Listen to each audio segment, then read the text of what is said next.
We have some questions to answer. All right.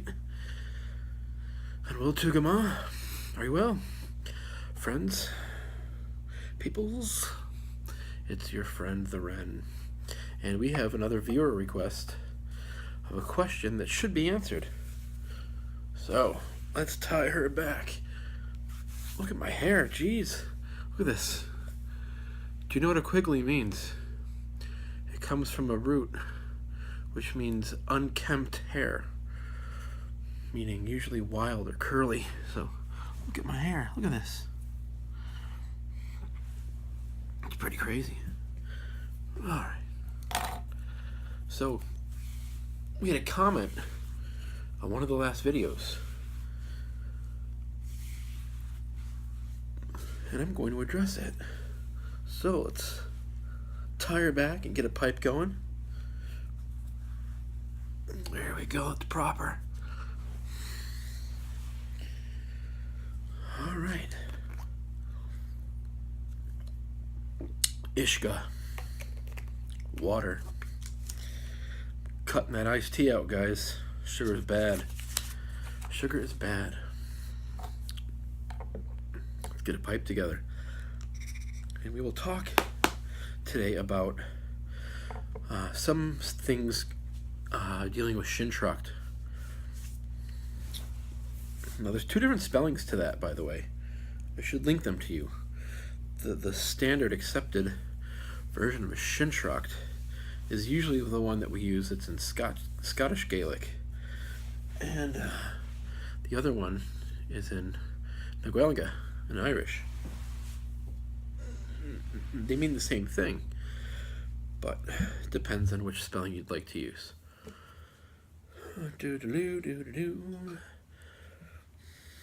You're like, what's this video going to be about?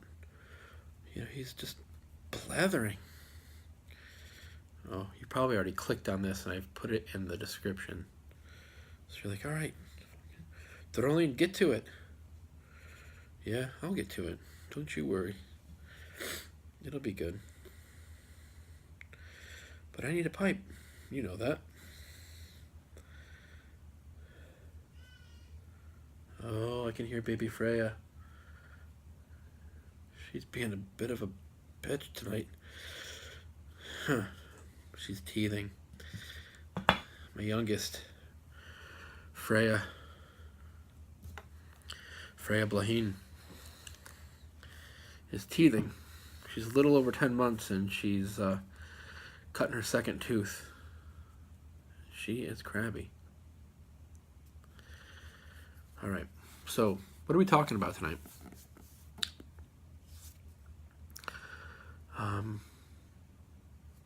Things that are unrelated from the druid. Things that are not related to druid stuff that are also related to Sinnsreachd. Because not everybody is a part of that caste or that role. No one says that you have to be a part of that to be a part of this. And that's what's beautiful about it, because it's about the culture and the people.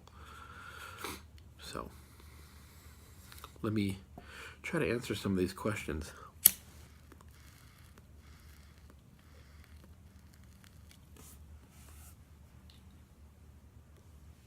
Why is there Cheerios on the floor?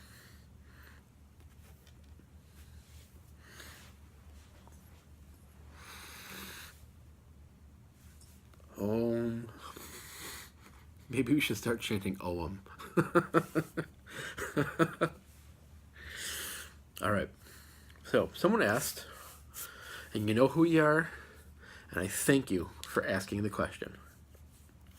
Are there a minimal amount of practices within like the Sinnsreachd tradition that somebody should be following to be kind of considered, you know, a part of it? That's one of the questions. Like, I think that like they were saying like requirements, or there's certain requirements.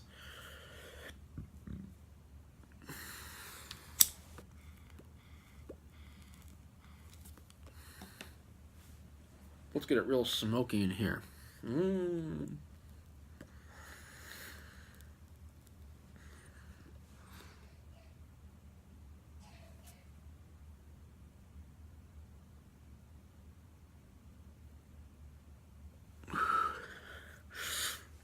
Okay. So let's think about that. Is there like a minimum or minimal amount of practices for someone who's following this path? That's really hard to say. It really is, because there's no set doctrine. There's no one person that can speak for Sinnsreachd. I can tell you how I do it. I can tell you how our family does it. I can tell you how our people do it. But that's going to vary from people to people, like Pubble, Tuha, Jerebfinia, family. Klan, family.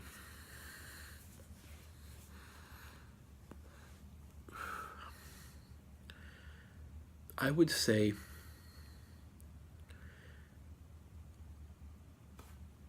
within the neo-pagan traditions, their neo-druid stuff, there's all this focus on celebrating these holidays, right?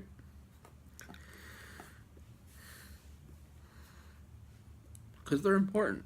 They really are. When you get down to it, when you know what they really mean and what they're all about, they're important. But what about the daily stuff? That's where the gold is, you know? The daily stuff.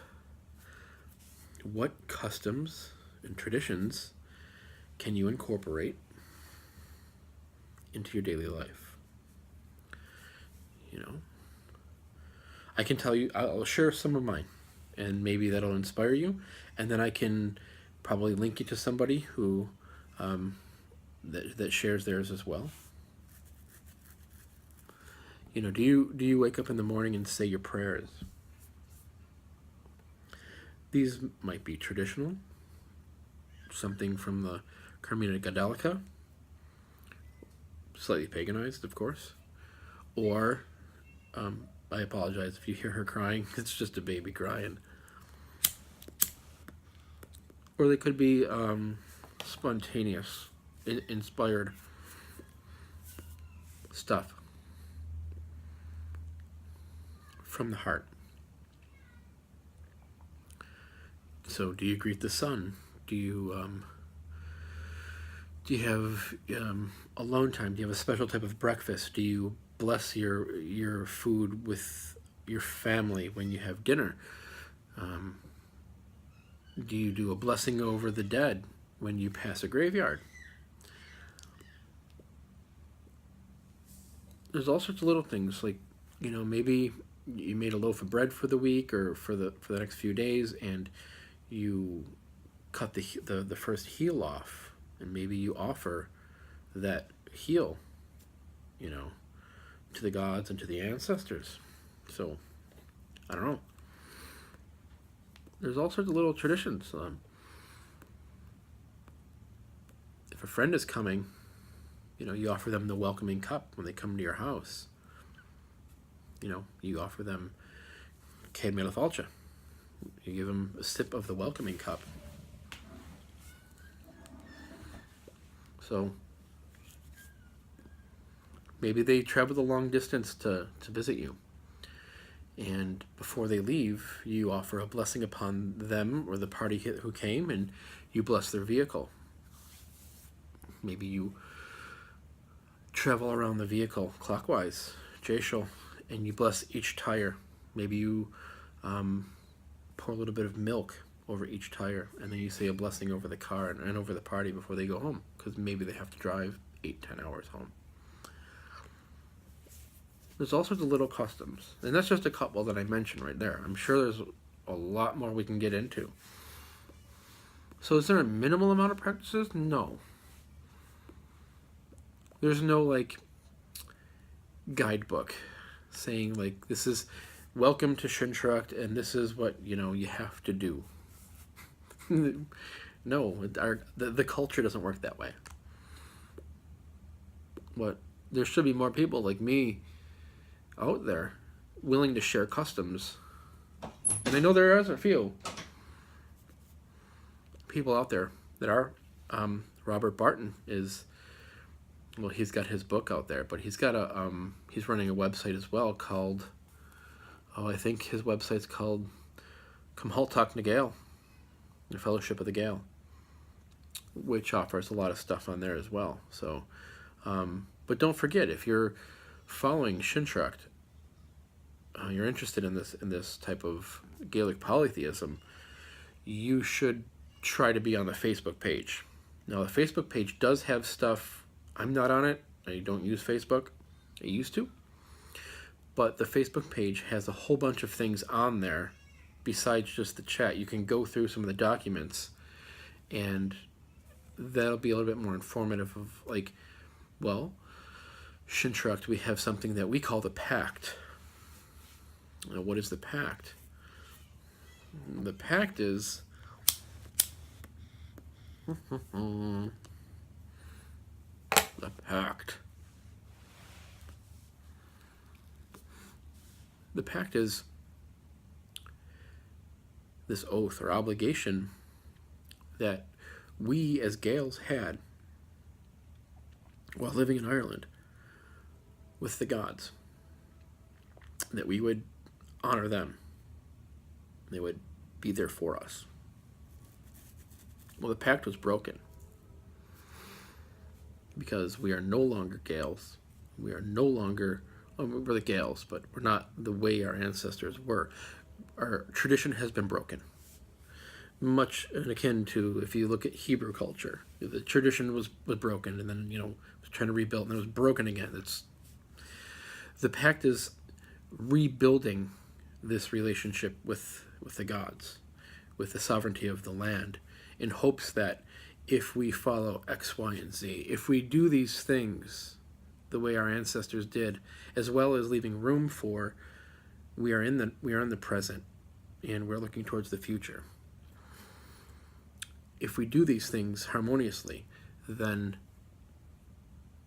a land might open up for us in the future, maybe 4 or 5 generations from now. Might even be off-world, who knows? The point is by us trying to reestablish these connections with our ancestors and with the gods, to honor the pact that once was, before it was broken. It's funny if you notice that once the pact was broken, you have, well, Viking invasions, you have the Normans, you have, rule of Cromwell, you have, the English for how many years, you have famines, you have all sorts of problems in Christianity and the EU. Before then, such things didn't happen. They didn't exist for us. Our problems were infighting only.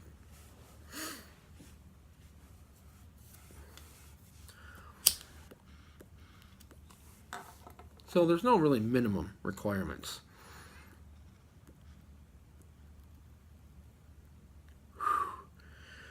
But I think, speaking about this, we're generally taking this very solitary perspective. And where Sinnsreachd is different is we're not simply Gaelic polytheists. Don't forget the word tribalism in there. And don't be put off by that word. It's simply meaning what you think a tribe is. A people. You have your family, your offspring, it should be, the family, and then extended family, and then families, building upon something like a tuha, a tribe. And tribe is big. I've talked about this in other videos, but sometimes if you can't build a tribe, you work to organizing something like a pobl, a people. Sometimes that word is associated with a community or even congregation.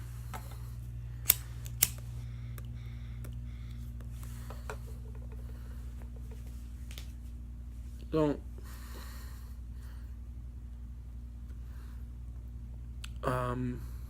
the other question was, can I be a part of Sinnsreachd just by thinking about it, or do I have to do something? Well, what value does just thinking about something offer? I mean, I could think about something all day long. That doesn't make me a part of it. How did our ancestors become a part of something? How do you master something? You have to be involved in something. You have to do. There is growth and progress when we act physically do. It's not just study. It's not a seed group. It's not a study group. You're not just reading this and studying that. That's not Sinnsreachd. That's just studying Gaelic polytheism. And if you're into doing that, that's wonderful. But if that's your passion, go to school for it, get an education, and get a degree, and get a piece of paper. And then apply it back to Sinnsreachd, because we need people like that.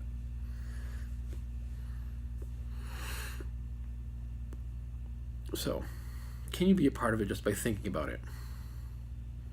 Well, I'm sure you could, but why would you want to?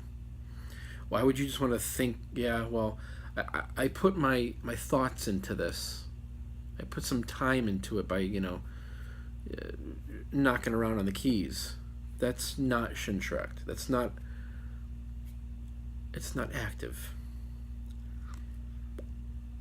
Our culture is a living thing. It's a growing thing. You have to be a part of it. You have to go out there in the woods. You have to go out into your community. You have to physically do things. It's not just ivory tower work. So I would say it's not practice makes perfect. It's practice makes mastery. Because practice, lessons, exercises are active things that lead you to doing, and in doing something causes growth. I think that makes sense, right? Yeah, to me it makes sense. On the same lines, this topic of being solitary, and I've seen this comment come up a couple times on different videos, and I covered a lot of these things actually in the interview that I did with Lady Ambrosia. If you haven't seen that video, I don't know how I can link it, but she has a wonderful channel. Her name is Lady Ambrosia, and she did an interview, and I was a part of it. So you might want to check that out, because it was all about Sinnsreachd. So solitary things, Gaelic polytheism. Gaelic polytheism. Tribalistic. Tribalistic? No. Tribalism. Solitary. Perhaps that's where we're a little bit different from than people in other branches of Gaelic polytheism. Sinnsreachd is very tribalistic, which there is a focus on family. There's a focus on the people, the focus on the community, because that's culturally how our ancestors were and still are. Even in places in Ireland that people live in the Gaeltacht. People live in the Gaeltacht. Irish-speaking parts of the community. As Christian or as Catholic as they may be, there is a giant focus on the people, the community. It's something inherent in our customs and our traditions and within the culture. And within the culture is the faith that we're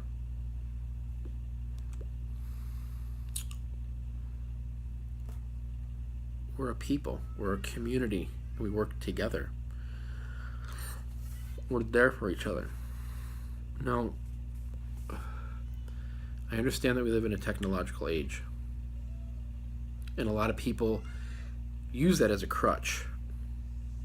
That, well, I'm online, I network, I communicate online, I'm a part of forums.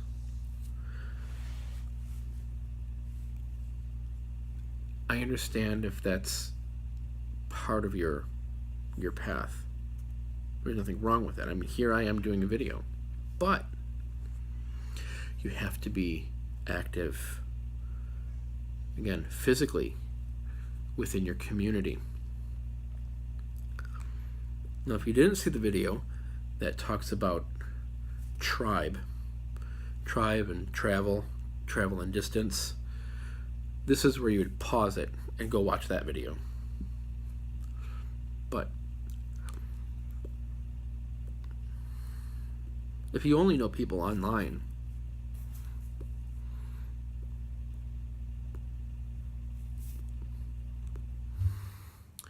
get to know them as best as you can online.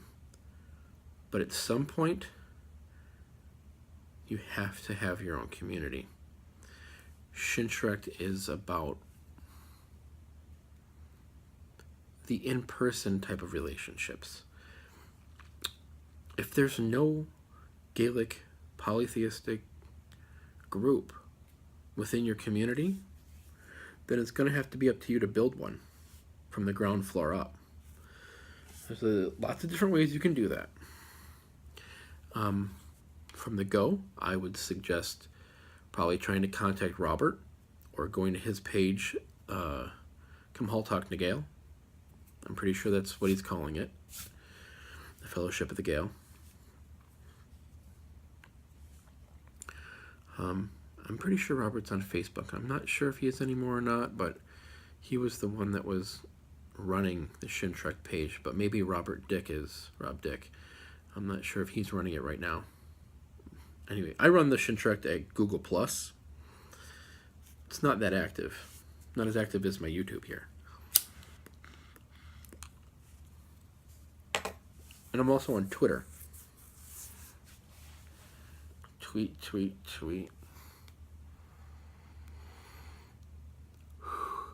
So how would we go about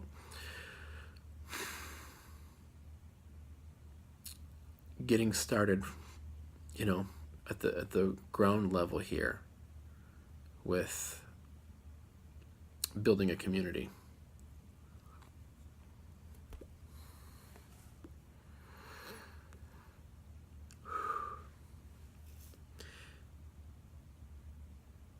For me, I'm always going to take the approach of the scholastic approach through education. How educated are you in this path? How educated are you in Gaelic polytheism? Who is going to be running this? You're going to need at least 2 people that are very well educated,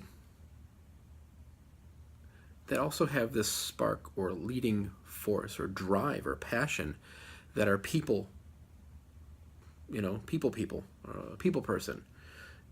Somebody that's a little bit more extroverted, that, can kind of gather everybody together, get people working together, get the ball rolling.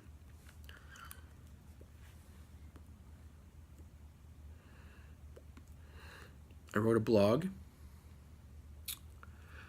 a couple months back,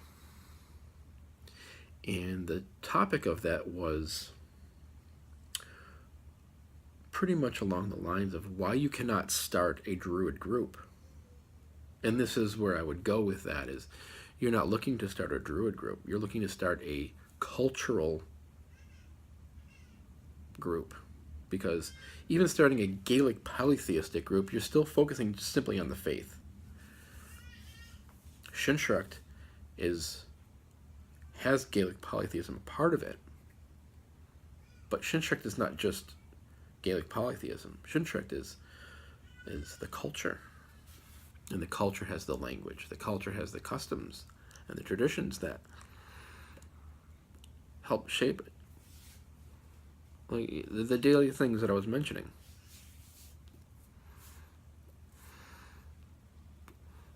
I don't know if I fully answered your questions.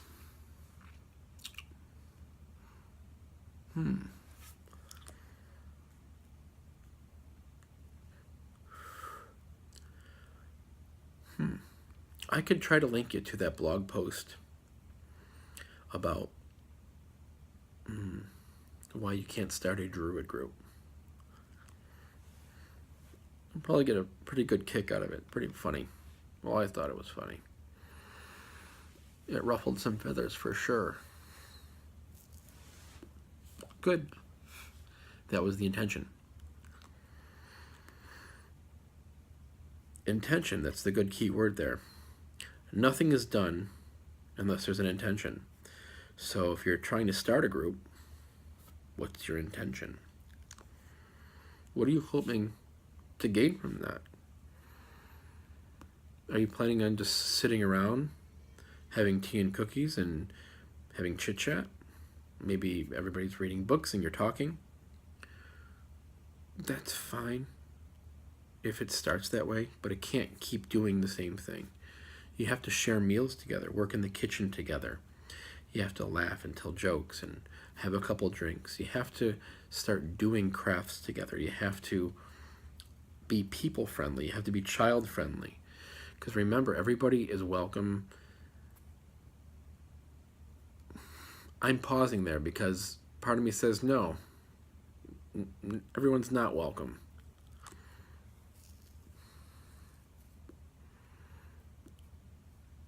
You know, obviously, we don't allow people with violent behavior. We don't allow people that are racists.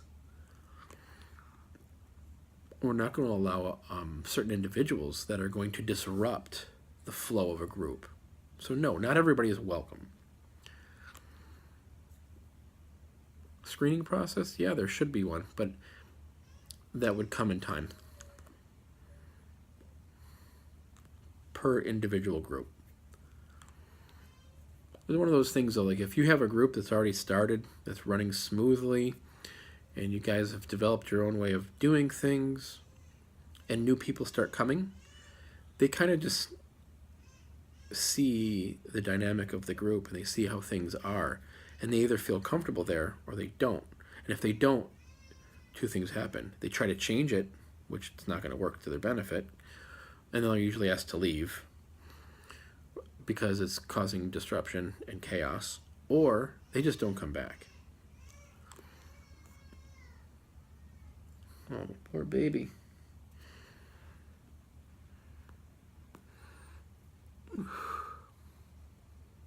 But you have to be involved. You have to do things. Now, if you're saying there's nobody in my community, there's no one in my local area, I'm not going to really get into that because I already did a video on that. So if that's kind of where you were going with the next part of that question, please see that other video that talks about tribe and travel. That will answer your questions on how Sinnsreachd deals with that. But even at the core of Sinnsreachd, being solitary, even the solitary people kind of get it, meaning we need to start working more to be a part of a people. Even if it's only that you get together with these people once or twice a year, and you remain in contact through telephone calls and texts and Skype and all sorts of other means of remaining in contact. But maybe your tribe is built that way. Maybe your people are built that way to where you are more scattered and you don't get together regularly. Maybe you only get together for, Lunasa once a year. And it's some sort of just large picnic or large gathering, like a family reunion in a way, Yeah, maybe you go camping for like 3-4 days or something sometime in August.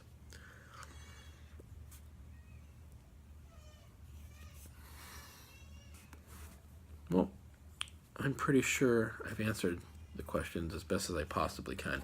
Check out the Facebook page. Check out those documents that are posted on the Facebook page. There's no Sinnsreachd webpage, but my blog has the old webpage posted as a blog post. So there's that, and I'll try to get that other blog post up about groups. So amount of practices, there's no minimal requirement. Just start doing stuff. Just throw the pebble in the pond and just start. Do something. Do something. And just watch it grow. Start adding things. There's no rhyme